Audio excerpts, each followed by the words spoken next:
Pemirsa, minimnya pelaku usaha akomodasi yang mengantongi sertifikasi CHSE atau Cleanliness, Health, Safety, and Environment Sustainability menjadi atensi wakil rakyat di Badung.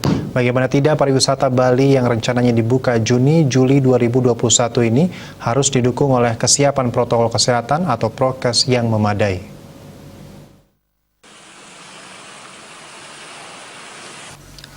Terkait minimnya pelaku usaha akomodasi yang mengantongi sertifikasi CHSE, Ketua DPRD Badung Putu Parwata meminta organisasi perangkat daerah OPD terkait segera menyurati para pelaku pariwisata yang tergabung dalam organisasi seperti PHRI, KIPI, ASITA, dan lainnya. Pihaknya meminta pemerintah, dalam hal ini Dinas Pariwisata, segera membuat surat edaran SE meminta para pelaku pariwisata untuk segera melakukan sertifikasi CHSE.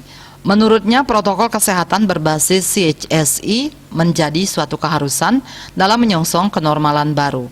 Jangan sampai upaya membuka pariwisata kembali terhambat lantaran keteledoran terhadap penerapan prokes. Dikatakan perlu pemahaman terhadap kepentingan bersama sehingga gayung bersambut. Masyarakat sehat, aman, dan tenang serta pencegahan COVID-19 juga berjalan.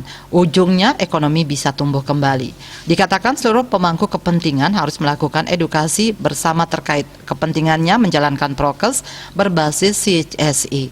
Terlebih, Dinas Pariwisata Badung menyebutkan hingga kini jumlah akomodasi yang sudah memiliki sertifikat CHSE sebanyak 198 dari sekitar 3.300 akomodasi, yakni hotel berbintang, hotel non-bintang, dan villa.